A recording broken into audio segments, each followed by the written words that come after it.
Hello and welcome to UFO Video News Now. I'm back. Sorry I've been gone for a while.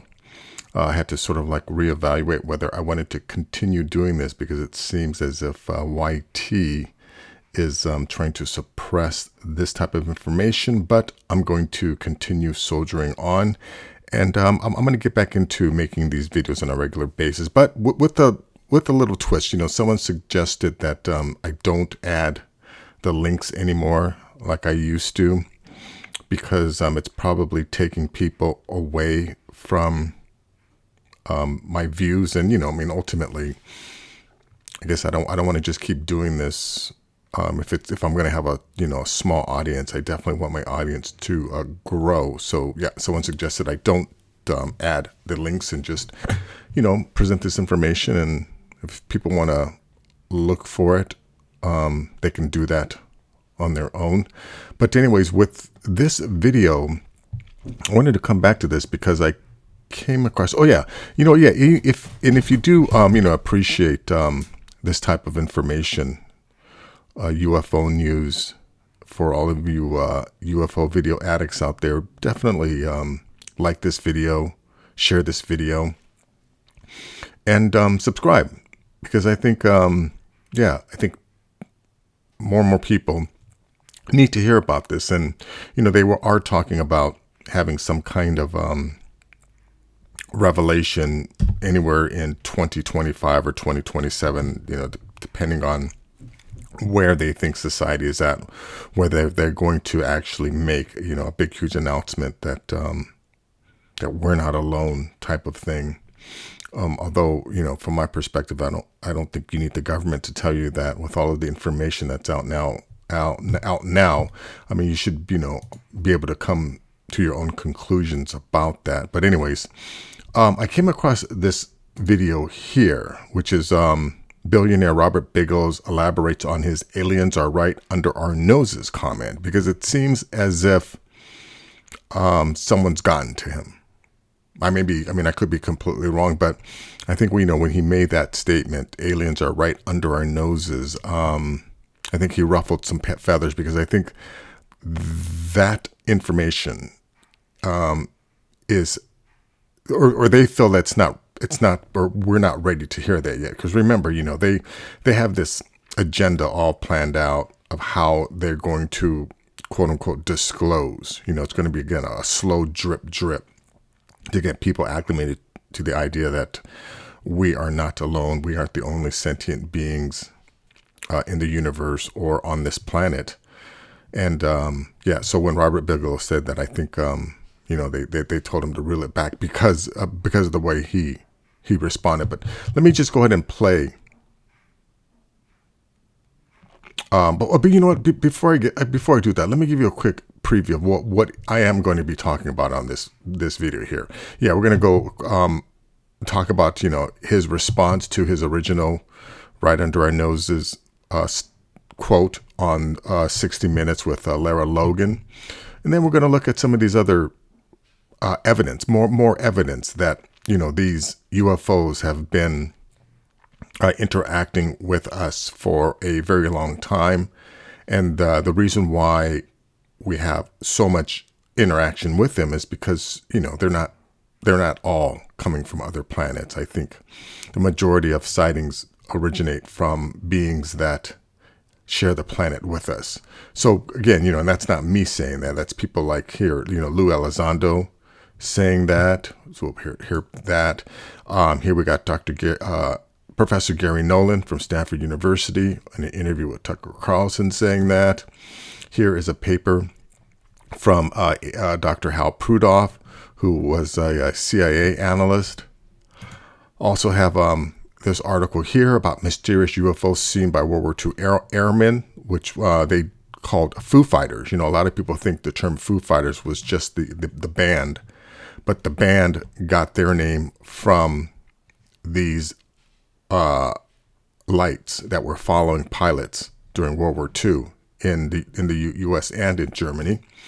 And also have a couple newspaper articles about these airships that were seen in the 1800s. Here's 1897 appearance.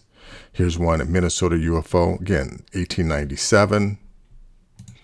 And then I have this document here, which comes right from NASA's own website, nasa.gov, but it's unidentified flying objects in classical antiquity. And it's basically 14 pages of excerpts taken from ancient documents going back, into BC, 150 BC. Of a lot of them are soldiers during battles who saw luminous objects in the sky. So, this goes back thousands of years, right?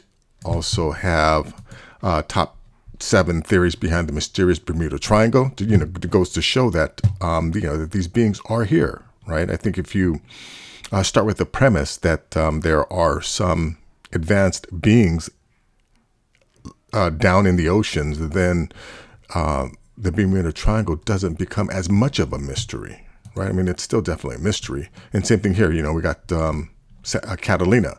There have been reports of UFOs around Catalina for hundreds of years. So we'll take a look at that. And also look at this underwater alien base that was supposedly off the coast of Santa Monica near Port Wyoming or Port Doom. Here it is originally, but now if you go there, if you go to Google Earth now, this is it. They covered it up. So obviously, this is definitely something that they don't want people to know. Otherwise, Google Earth would not have done this. I mean, and this is just recently, because I remember as little as last year, I was making videos about this thing, but now this is what we see. Also have this article here, America's UFO hotspots. Again, we're seeing these things all the time, every single day. Here, these are hotspots around the world, so it's just not a a United States, American phenomenon. People are seeing these things all over the world.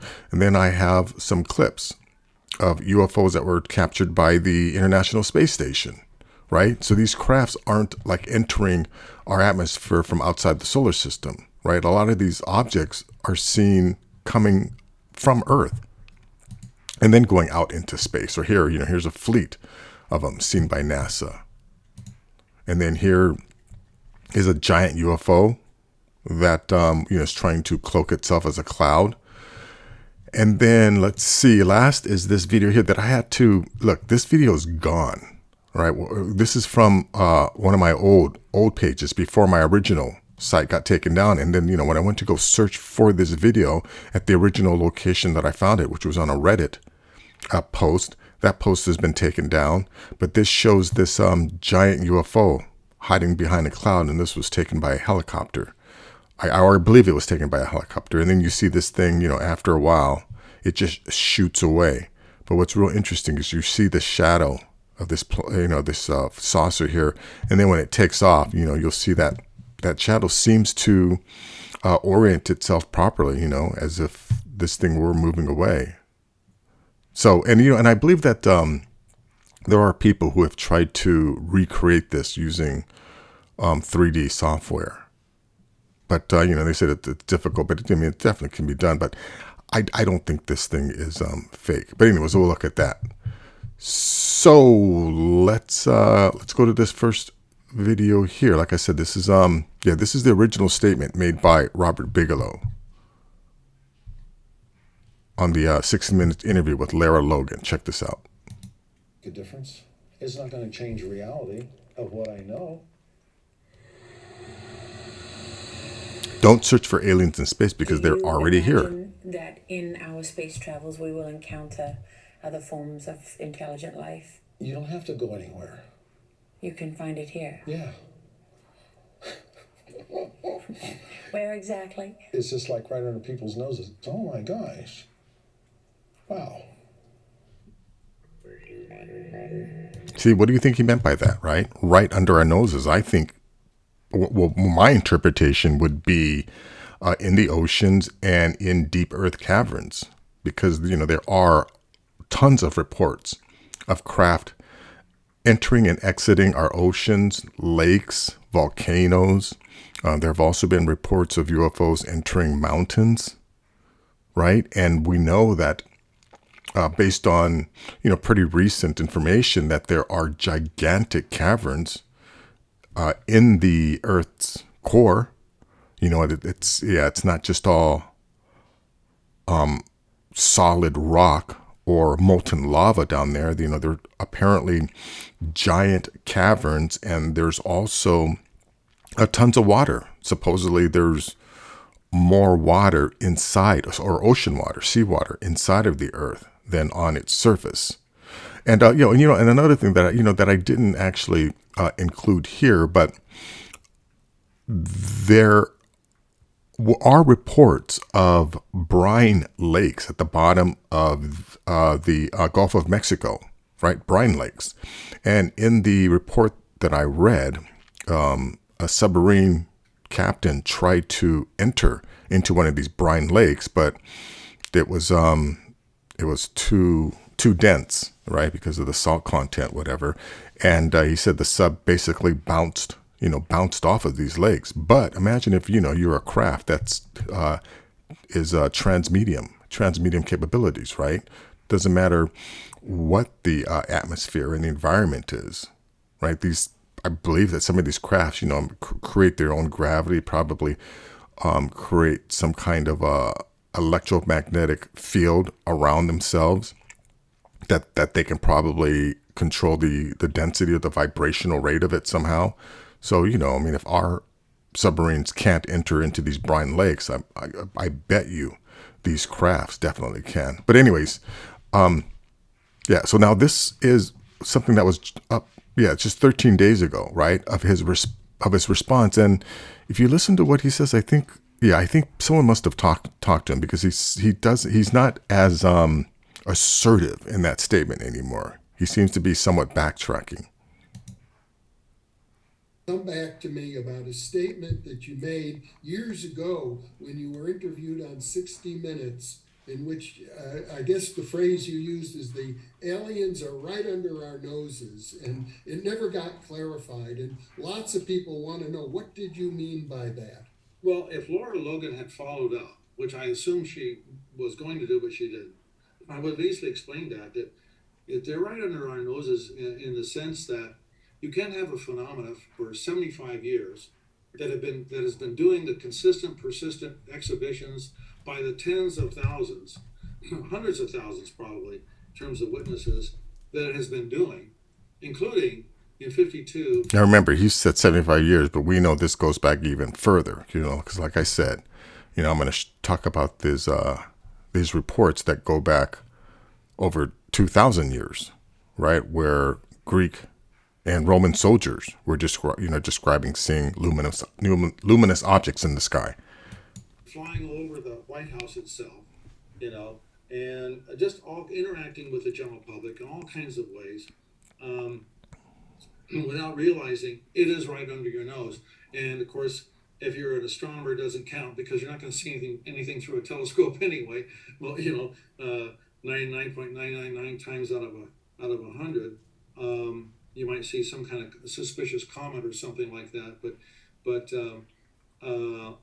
all that aside, so that's what I was coming at, not like certain other researchers that actually literally and may have. This is word salad. He's He's not just coming out and saying they're here, they live in the oceans, they live in the earth. He's sort of vacillating. Some reason to believe that they do walk among us, or are among us. That's not where I was coming from. I was saying that you have to be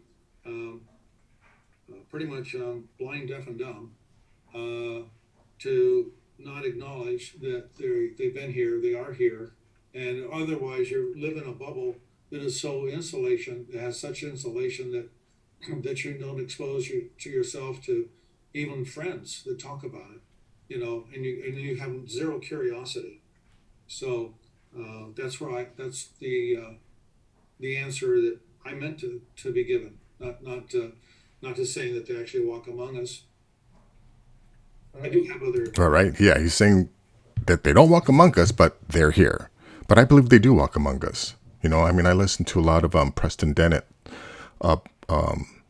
YouTube channel, and he has tons of stories of people who believe that they have had encounters or meetings and, have met and talked to and interacted with people who, or beings, let's call them, who they didn't believe were from our society, so to say.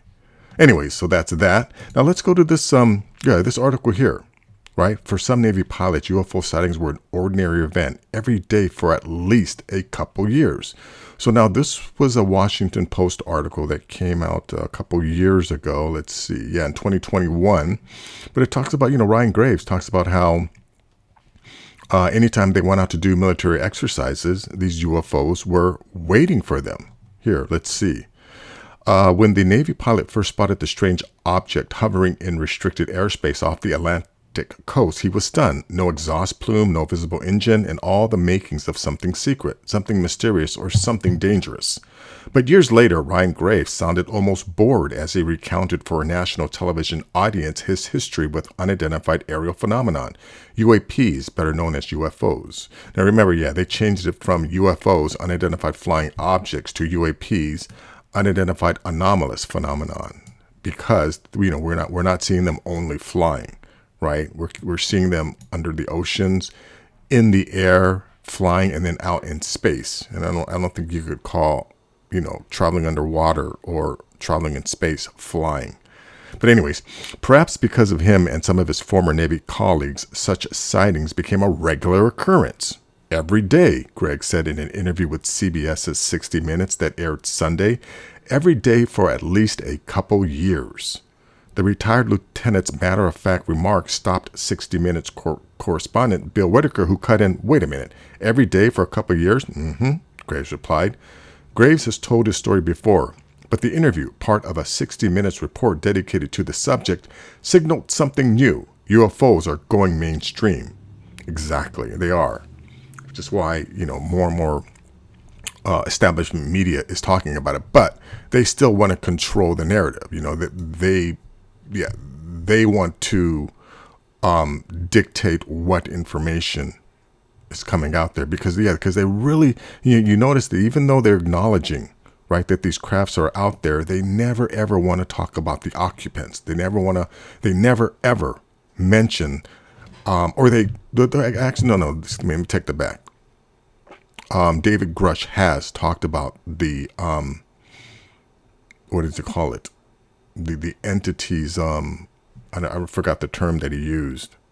But also, the term now is also non-human intelligence. But wait, they call them biologics. The biologics, you know what I mean? Like, what the hell is a biologic? Why don't they just say some type of being, right? And then describe it. Did they look humanoid? Did they look like little grays?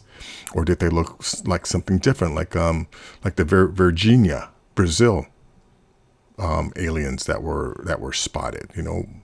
They really don't dwell on the fact that that there are these crafts are being piloted by beings. But anyway, so there's this article here. Now let's go to Luis Elizondo, right, who used to work for AARO. Luis Elizondo ran the Pentagon's secretive UFO/UAP program for a decade. We had some questions last year. U.S. government officially acknowledged video of unidentified aerial phenomenon filmed by its Navy pilots. So this is some event, British GQ, where the host asks him where these beings come from, or no, how long have these beings been here? What they described in this communique was the name for the Roman shield. Well, let me back up a little more. That's a little. Okay, here we go. How long do you think we've been visited for? Is this since, it seems like flying saucer, the idea of the flying saucer seems to be a sort of post-war phenomenon. Do you think it's the last century, or do you think it goes back further than that? Fantastic question. Let me share with you an experience that I had at in Rome not too long ago. I had the honor and pleasure of sitting down with some individuals that were out of the Vatican.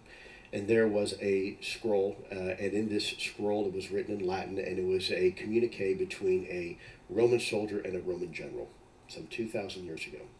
And what they described in this communique was the name for the Roman shield is eclipus, means like eclipse, like a sun. And so they described these flaming Roman shields in the sky that would follow them from battle space to battle space. So it is quite possible we are dealing with something that could be potentially, not necessarily even from outer space. Believe it or not, it could be from right here. Yeah, see, he says could be. Obviously they are from here. But again, he still has to, dance around this, the fact that we are not alone on this planet, because I think he feels it would be too abrupt, I guess. I mean, I know when I first came to that realization, it took me a couple of days to, to wrap my brain around that idea that these things have been here, that we've been brainwashed to believe they've been visiting. But anyways, let me continue. Right from this planet, and we're just now at a point where technologically we're beginning to interact with it. I'll give you another case in point. Up until very recently, the last 100 years or so, we believed as a species there were only two types of kingdoms of living organisms, and that was animal and plant. And then about 150 years ago, we realized that fungi was its own kingdom of life form. And about 100 years ago, we realized there were these little microorganisms that someone famously screamed, little beasties, little beasties. And there's a whole another kingdom of life form that has been invisible to us since we've been Homo sapiens sapien. And we just now realize, and by the way, the biomass of that one kingdom alone outweighs the total biomass of the animal and plant kingdom put together. And it's been completely invisible to us. So we have to be very careful going down that road when we say, well, if it's not ours and it's not from Earth, it must be from outer space. It could be, but there's other options as well. Now, Yes, I believe he's talking about mycelium, mushrooms, right? The mushroom kingdom, whatever. But he's correct, right? That we are still discovering new animal species. We're still discovering new kingdoms on this planet. So, yes, I think we're now at a point in the development of our society, our civilization, whatever you want to call it, where we have to acknowledge that there are other more advanced sentient beings out there, that are technologically and intellectually superior to us. And I think some people don't want to acknowledge that. But let me go. Let me go to. Oh yeah. So this is some of these documents that go back a long time, where people seen what would today be described as UFOs. Here's the abstract. A combined historical and scientific approach is applied to ancient reports of what might today be called unidentified flying objects. Actually, let me make this a little bigger. Many conventionally explicable phenomenon can be weeded out, leaving a small residue of puzzling reports. These fall neatly into the same categories as modern UFO reports, suggesting that the UFO phenomenon, whatever it may be due to, has not changed much over 2 millennia. Throughout recorded history, reports of what we today might call unidentified flying objects have been made and preserved. If more information were available to us, we would perhaps find that conventional scientific hypothesis could explain most, if not all of these.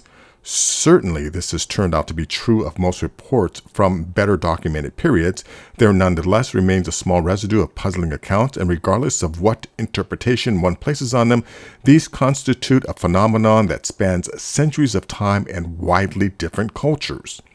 What may surprise the serious student of the subject is that despite the numerous articles and books published by scientists on UFOs over the past 6 decades, almost no scholarly studies of the very early history of the phenomenon have appeared.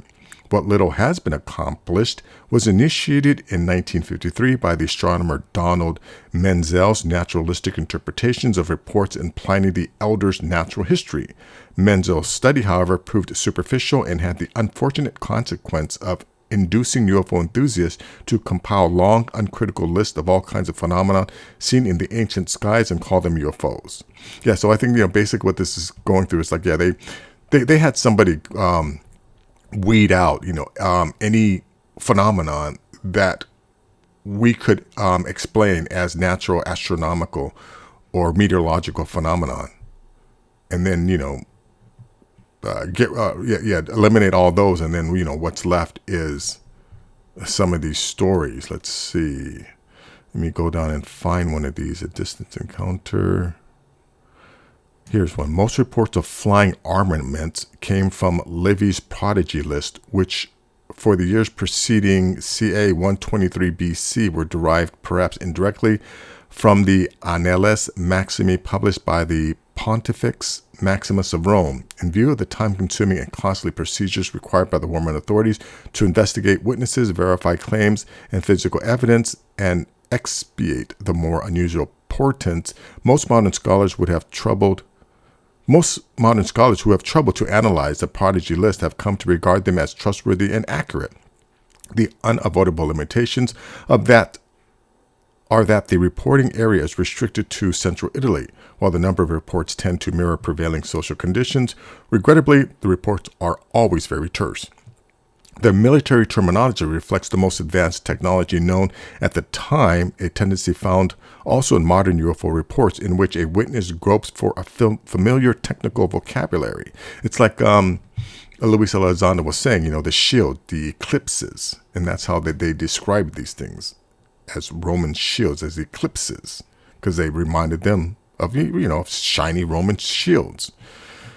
Let's see here. At Rome, in the winter of 218 BC, a speckle of ships gleamed in the sky. Franklin Cost, for lack of an alternative explanation, speculated that the lights were clouds or mirages, although suggestive cloud formations have been long understood familiar features.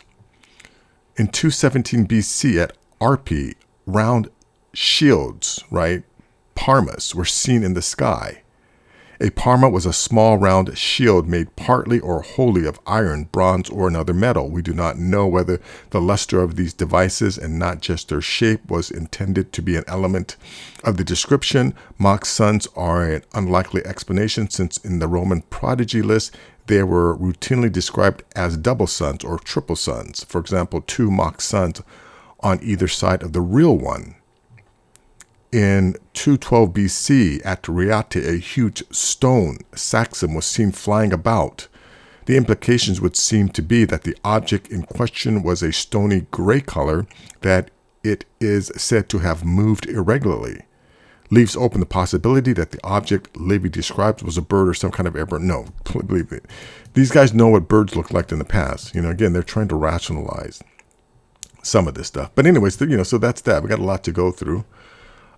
Here is Dr. Gary Nolan being interviewed by Tucker Carlson in March of 2022, talking about where these crafts are coming from. So is the general belief that these objects, whatever this is coming from outside our atmosphere, or that it's coming from beneath the oceans? Both, I think. I mean, whatever it is, it's clearly been here for a long time.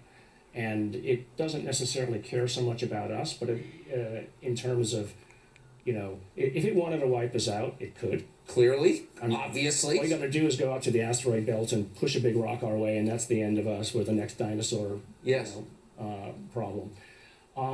So the next question is, well, if they've been here all along, before we were even civilized, well, whose planet is this really? And do you think that there is evidence that this is an ongoing thing? Yeah. I mean, so I don't know if you know the astronomer and venture capitalist Jacques Vallée. You probably heard his. Of course, yes. And so he's actually a good friend, he's written books about the matter, showing that if you go back into the historical records, things written by the scientists and philosophers and mayors and kings of the day, it's in the record.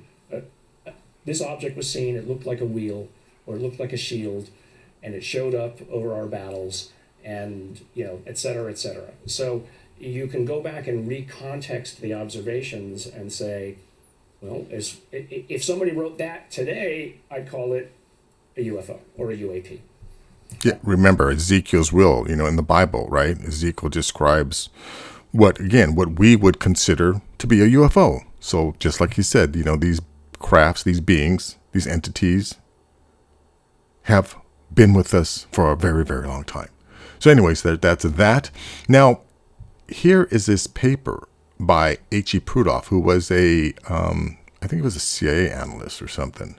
But here, he put this paper out. I don't remember. Let's see. When did this come out? I don't know when this came out. Anyways, let me give you a quick read here. Abstract. Under consideration in this paper are two seminal statements and their concomitants. I have no idea what that means. Currently unknown as follows. Concomitants. Let's see what that word means. Let's look it up. Come on, I can't be a moron here.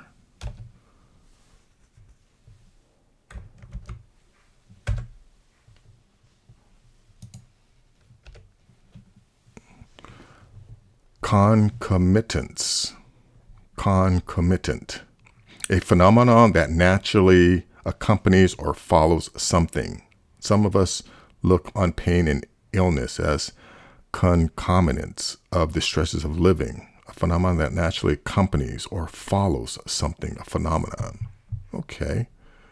A phenomenon.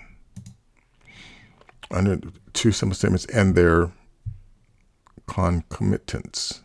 Currently unknown as follows. There is an unidentified phenomenon interacting with the current human population on Earth. It is currently unknown whether the phenomenon is exclusively extraterrestrial, extra-dimensional, crypto-terrestrial. Yeah, crypto-terrestrial is from here. Demonic, jinn, proto-ancient human, time travelers, etc., or some combination or mutation of any or all of these. However, it appears highly likely that the phenomenon per se is not constituted exclusively of members of the current human population. In this paper, we address the above under the overarching theme, ultra-terrestrials, in order to develop a template to be matched against data at hand and that may be procured in the future. Key word, extraterrestrials, ultra-terrestrials, time travelers, forensic disclosure. As one takes a decades-long view of the unidentified area phenomenon, UAP, UFO topic, it is easy to become frustrated by what one sees as a lack of robust progress in establishing sure and certain ironclad data points about even the most fundamental of issues. These issues prompt such key questions as follows. Is the phenomenon predominantly nuts and bolts psychological or metaphysical, assuming such distinctions can be made? Is the source of the phenomenon predominantly terrestrial, ultra-terrestrial, for example, ancient occult groups, isolated pre-diluvial high-tech societies, stranded ET gods, or extraterrestrials, assuming that the distinction between these alternatives are meaningful? Yeah, again, it's obvious that, to me at this point, that everything we've been taught about the Earth's development or the development of humankind and the development of our civilizations is completely wrong, right? It's, again, based on the overwhelming amount of evidence that there were highly advanced civilizations living on the planet. I just watched that Joe Rogan podcast with Graham Hancock and that other academic doofus, right? Who is in complete denial, who's still clinging on to ancient beliefs and theories and refuses to, although he claims to be open to new information, no, he's not, because he still had a disdain. Was obviously had a disdain for Graham Hancock and the information and the data that he was providing. But anyways, yeah, there's no doubt that there were advanced civilizations in the past. But I think, I think there's some truth to the Zachariah Sitchin's interpretation of the Sumerian text, where, the Anunnaki, right? Some advanced aliens, whatever, arrived on the planet because they needed to mine gold, and they found mining gold was very, very difficult. So they had, or they used their knowledge and abilities to take a pre-existing primate that was already on the planet. They manipulated the DNA to produce the first humans, the first Homo sapiens. And then since that time, I believe other races of humans were brought to this planet. I think this planet was seeded after the younger Dryas event, and I also believe that there were advanced civilizations that arrived on the planet and lived alongside primitive humans. You know what I mean? Like today, right? Today, we would consider ourselves to be advanced civilizations, right? We're sending probes to Mars. We have probes at the edges, right? At the far edges of our solar system. So we would consider ourselves, but yet there are still hunter-gatherer societies living in the Brazilian forest, right? That have no idea we exist. So in the same way, they don't know that we exist. I believe that the majority of the human population has no idea that, that there are these other more advanced beings than us that are also living on the planet. And that's what this paper is basically saying, that there could be an ancient race of humans that have been here. And I think this paper says, that they've been here since before the Ice Age. And then, they also go into this idea that they're spiritual, and, I'm not necessarily buying that, or that they come from other dimensions. Although I'm open to the idea, I just think I think that's trying to complicate the issue when, the answer is simply, we're not alone on the planet, that there are these other beings. And, some of them look like humans, some of them look like us, right? Or, Nordics, whatever. And then others look like, again, and this is why I find hard to believe. I've seen a video of one that looked, like the reptilian type, but also, there's supposedly ones that look like the giant praying mantis. I still want to see that. But anyways, let's get back to this thing here. This is a mysterious UFO seen by World War II airmen, still unexplained. Yeah, they were cigar-shaped, glowed red, and could turn on a dime, which ruled out even the most sophisticated rockets at the time. And you know what? And this also debunks this notion that that these UFOs only started showing up after we set off the atomic bomb, right? I know Joe Rogan makes that statement many times that there was an increase in sightings. No, I think we just started becoming more aware of them. But I believe that these beings and these crafts have people have always been seeing them.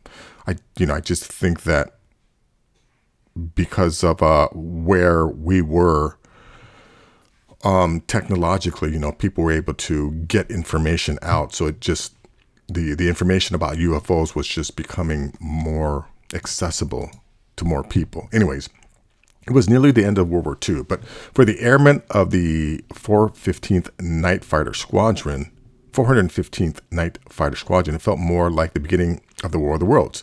Lieutenant Fred Ringwald was the first to see it. He was riding as observer in a night fighter piloted by Lieutenant Ed Schulater with Lieutenant Donald J. Myers on radar. It was a late November evening in 1944, partly cloudy with a quarter moon. They were roaming the Rhine Valley just north of Strasbourg on the French-German border when Ringwald said, "I wonder what those lights are over there in the hills," according to an American Legion magazine story on the sightings from 1945. You know what? I don't want to play this because I know this is the History Channel. Yeah, you're going to have to come here to thehistory.com if you want to check this out. Here's the title of the article, because I know if I play even a second of this, I'll get hit with the copyright violation.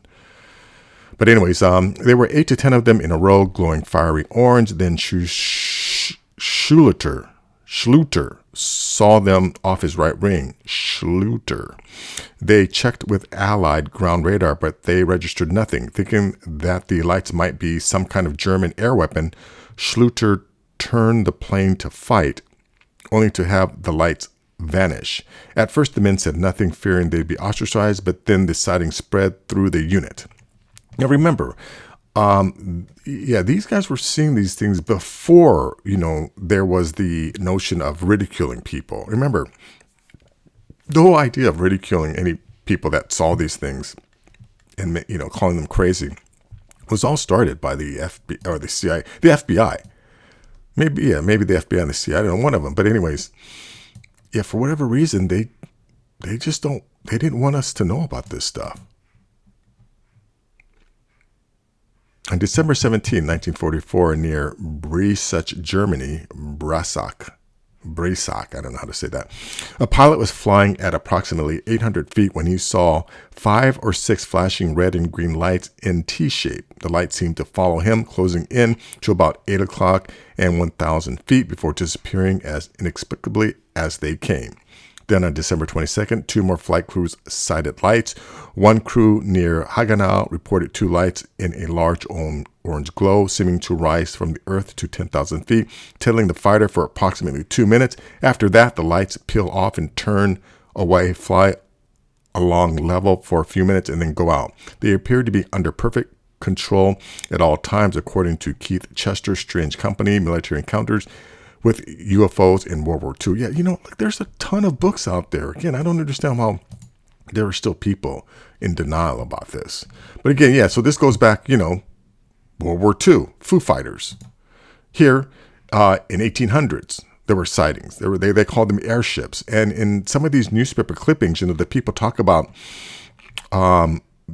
these crafts landing, and then these beings, right, that looked completely human, and they also didn't have any type of life support system. They breathed the air that we breathe.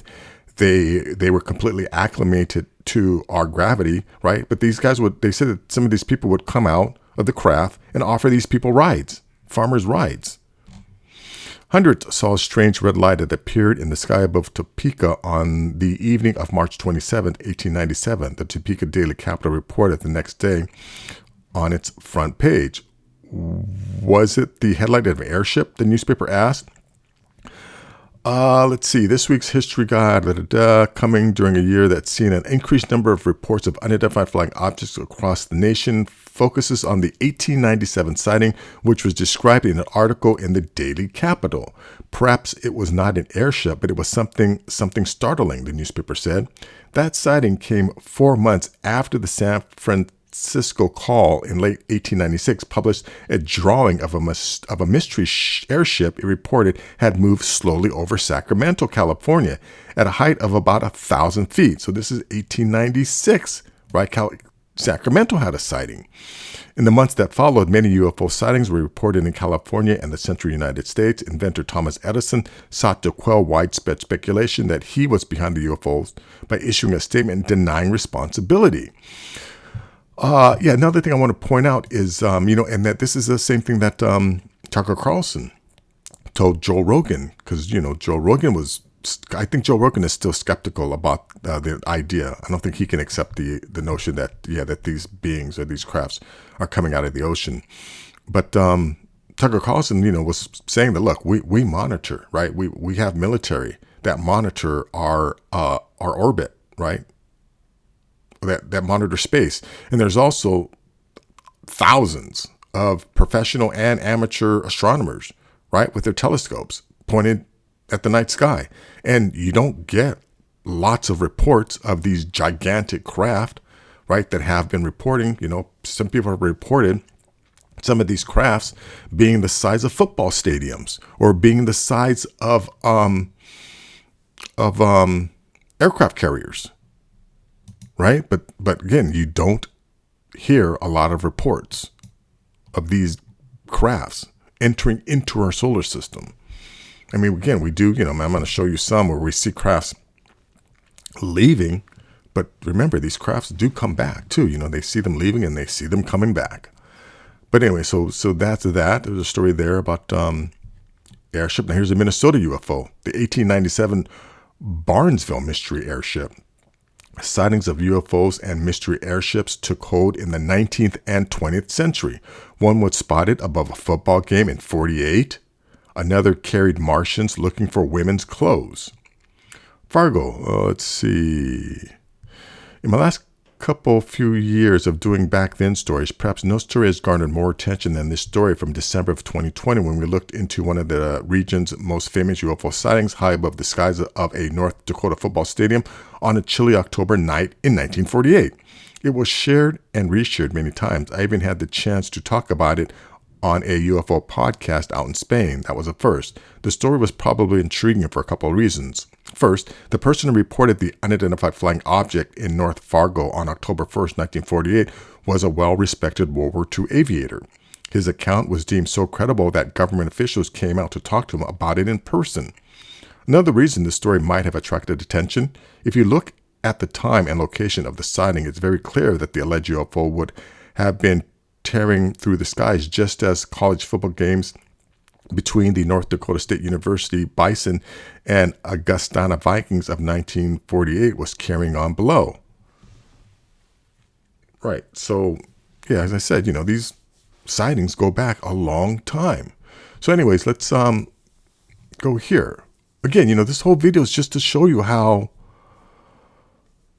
there's so much evidence that that there's strange things happening here on Earth. That we have been brainwashed to believe that that these are extraterrestrials or coming from Mars or from some distant planet. 'Cause what is Neil deGrasse Tyson always likes to say that that there's life out there, but that we're too far away. As if he would know, right? He would have any idea the type of technology or craft that some civilization that has existed for 1,000 or 1,000,000 years, longer than we have, like what they can or can't do. It's ridiculous. Anyways, sailors and pilots can become uneasy at the idea of traveling through the Bermuda Triangle, and no one can blame them for their hesitancy. The Bermuda Triangle has become legendary for the hundreds of ships and aircraft that have crashed there over the past couple of centuries. It is said that over 1,000 lives have been lost there. This area of water in the Atlantic Ocean between Bermuda, San Juan, and Miami has become a graveyard for many people and vessels, and the fascination with it has only grown with each ensuing decade. Here are some of the most popular theories regarding the mystery there. But again, let's start with the premise that there are advanced civilizations living in our oceans. And for whatever reason, every now and then when we venture into these areas, they may do something. Again, for whatever reason, I have no reason, but we know, right? A lot of strange things goes on in this area, and there have been tons of UFO sightings in this area. Some people believe methane gas is responsible for bringing ships and planes through the watery graves in the triangle. It has been proven that sizable amounts of methane gas exist in some spots on the island. That's just ridiculous. Anyways, let's go back to where these guys say it's aliens. No discussions of Bermuda Triangle's theories can overlook the alien explanation. While there's no reason to believe aliens are behind any of the Bermuda Triangle's accidents, aliens can be a convenient scapegoat anytime there are unexplained disappearances. The final scene of Steven Spielberg's Close Encounters of a Third Kind depicts pilots from every decade returning to Earth intact and unharmed from the friendly alien ships. Remember, see, they're using this term alien, right? If there are beings that have been living in our oceans for longer than we have, they're not alien, right? In fact, they would probably consider us alien since they were most likely here. And as, Professor Nolan asks, whose planet is it if they were here before us, right? Let's see here. This is stories about Catalina, UFOs being seen off Southern California's coast. Avalon.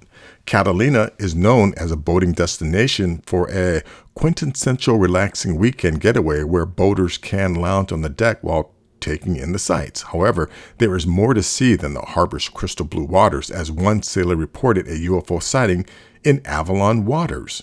According to an OpenMinds.tv post, a UFO sighting was reported by a family sailing to Catalina Island on June 15, 1982. In the testimony cited in Mutual UFO Network's witness reporting database, case 72642, the witness was sailing with his stepfather and mother to Catalina when, around 8 p.m., his mother yelled to look over the port side. I looked and saw a huge lighted object moving fast under the water, according to the witness testimony. It lasted around 5 minutes, just going from one side and then the next in a crisscross pattern. We sailed west, moving away from it as it moved east. I never told anyone about this, nor do we talk about it. The object was 50 feet in a circle and bright as more watts than I have ever seen, the witness said. My parents stopped sailing after that summer. An event such as this is not uncommon, according to the website mysteryportals.com, which lists several coastal sightings documented by sailors who witnessed various UFO ocean crossings in local waters. Reports include a bluish silver cigar-shaped object flying overhead, sightings made by fishermen off the coast of Newport Beach on July 10, 1955. A Washington family sailing from Newport to Catalina Island also reported a sighting that same day in 1955.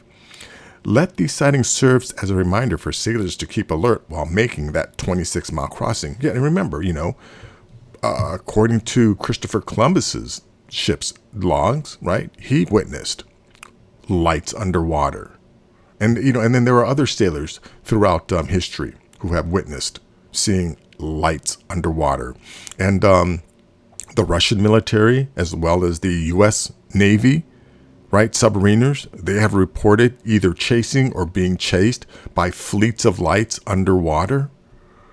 And also in the podcast that Tucker did with Joe Rogan, he talks about how there were reports of these craft doing like 5,000 knots. I have no idea, how fast that is, but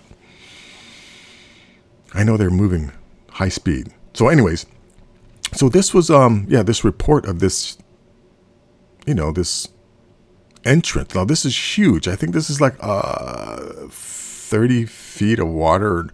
No, wait, the oval-shaped object was a huge flat top and what appears to be pillars or columns that seem to reveal the entrance to a darker inner place.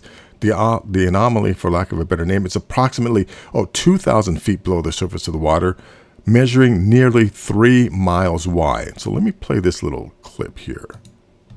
That we release, and you need to understand one thing that is very important. These are the straight files, untouched. There's nothing funny here. Nothing has been manipulated at all. These are the straight images from Google Earth presentation from here at Fade to Black. Okay, so I want to just want to point out that like when we look at this, right, you see these deep crevices, and then here's this object right here. This is Point Magoo Station, right? Here's Malibu,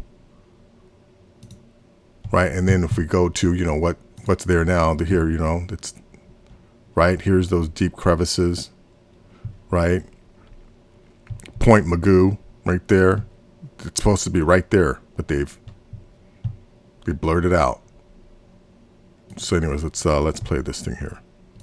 On the Malibu deep underwater base, an entrance that was discovered off the coast of Malibu at Point Doom, which appears to be the holy grail of UFO and USO researchers that have been looking for the past 40 years. Yeah, look at the shape of this thing.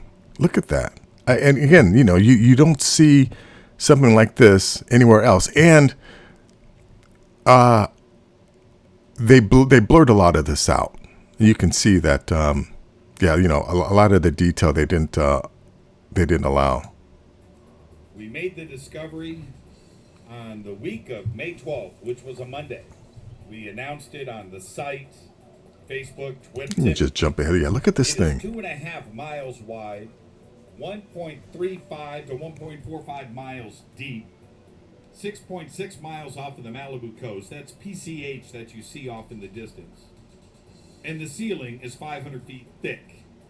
Think you said this thing 500 feet thick, 2,000 feet. Look at these columns.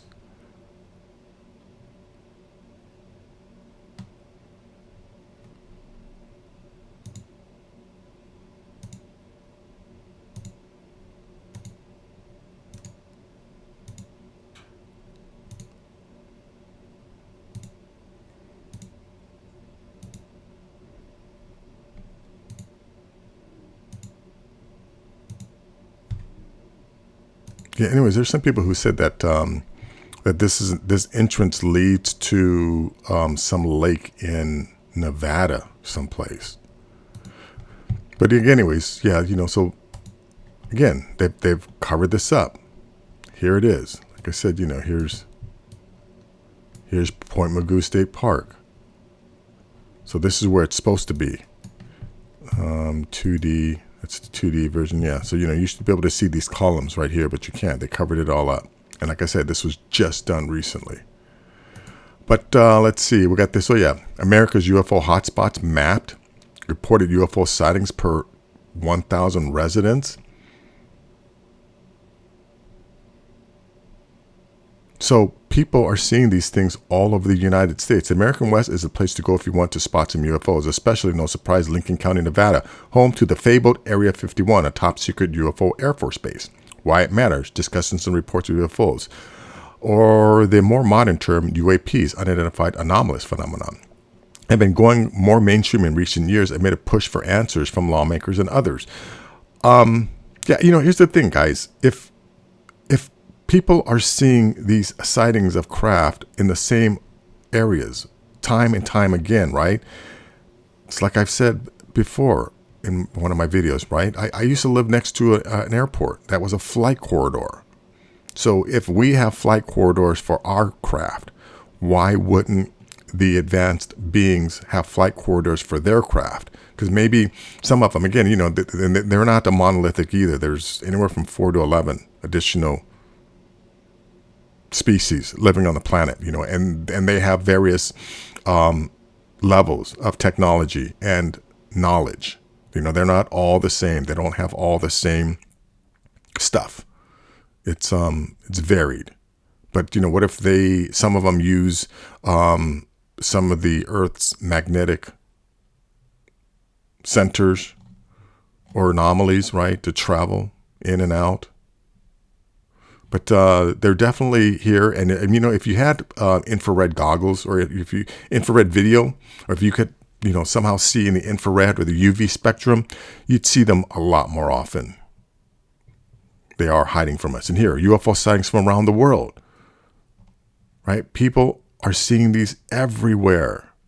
Zimbabwe, South Africa, Japan. My name is Tatsumi Tanaka. I am 42 years old and the owner of the beauty parlor in Anaka City, Guma Prefecture. Last Sunday, October 23rd, I have seen a UFO, and it was the first time such a shocking matter happened to me. I never believed that I would have such an experience, but surprisingly, it happened to me. I was on the second floor of my house and casually looking out the east window when I caught sight of a white object, rather big, the shape impossible to describe, rising softly and perpendicularly from the surface of the ground. We can see Mount Gaki in the northeast direction, and it was in this direction that the UFO rose, but I could not tell how far away it was. It was about 10 o'clock in the morning. I wondered what it was. I thought at first sight it must be an airship or a balloon. I strained my eyes to see better, but could not understand what it was. Right? But these, all over Australia, India, Australia and Oceania, Australia, New Zealand, Poland, Lithuania, Germany, Sweden, Denmark, USSR, Italy, Malta, Greece, right? People are seeing these everywhere on the planet because they are from here. So anyways, let me play you some videos of these crafts. Now watch this one here. This is, it's real quick. It's going to just appear and then disappear. Let me just play this whole thing. It's only like just under a minute. So anyways, I'm going to play the whole thing. Australia, for example, has agreed to help the island nations of Nauru and Kiribati. Spain and France have a protection treaty with Andorra, and the United States has defense pacts with the Marshall Islands, Micronesia, and Palau. Look, I'm going to just turn the audio down here. But yeah, watch this thing. Look at, and you know what? That thing must be huge. I mean, it definitely is, you know, far away from the International Space Station. But in relation to Earth, that craft is massive.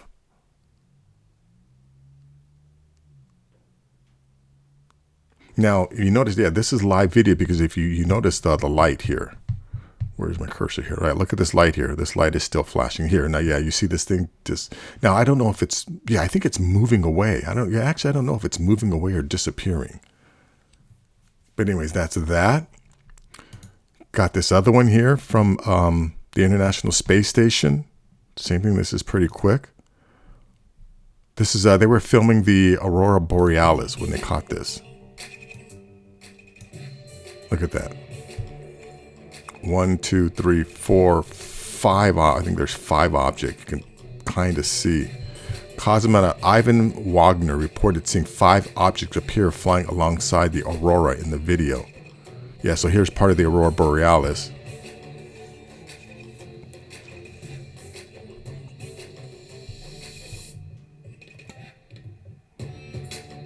Let me turn this music down. I don't know if I'll get hit with any kind of...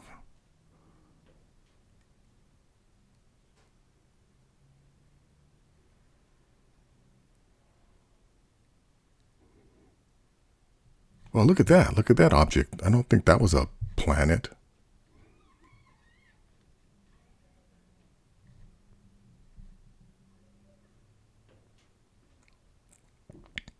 Like, I wonder what those lights are.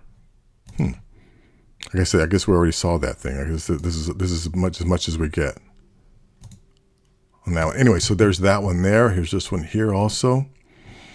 There's a whole fleet of them. Let's see, this is also just a minute 10. I'm going to play the whole thing. But like, you know, when things like this happen, I wonder what's going on. Is this a military exercise? You know, are these like a bunch of friends going to another planet? Or, you know, what is going on? Is this like, maybe, is this some kind of sporting event? You know, from or there, you know, that they engage in? Is this some kind of race or something?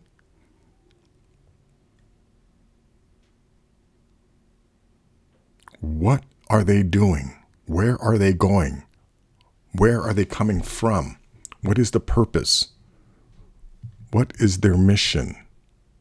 Or their objective? You know, who are the people that are piloting these things, controlling these things? There's that here. There, check out this one here. This is, you know, UFO trying to cloak itself. I believe this was in Russia.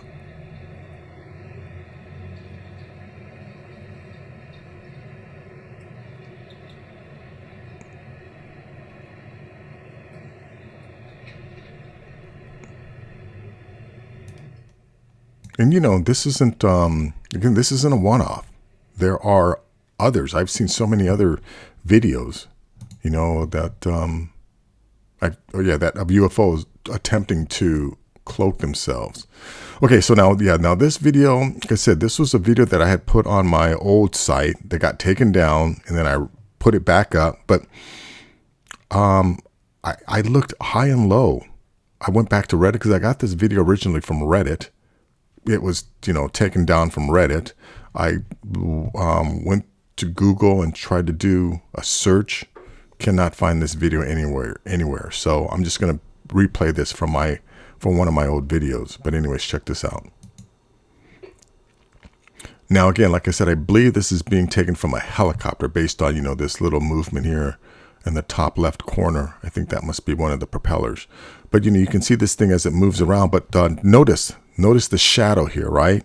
Now, in a few seconds, you're going to see this craft just take off. out here to the top left. But watch the shadow. Watch how the shadow, moves where I believe it should, or as it should, right? Because you can even see the shadow of the mountain. So the angles all seem correct. Look at that thing. Now I think they're going to play this again. And that's that. Now, if this is... well, anyways, yeah. Let's watch that again.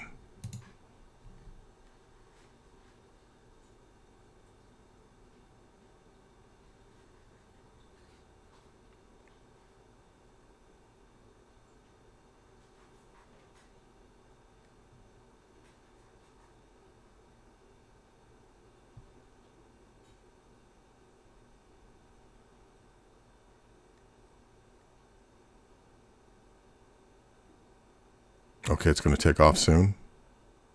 There it goes. Wow. So anyways, this is one of those videos where cannot find.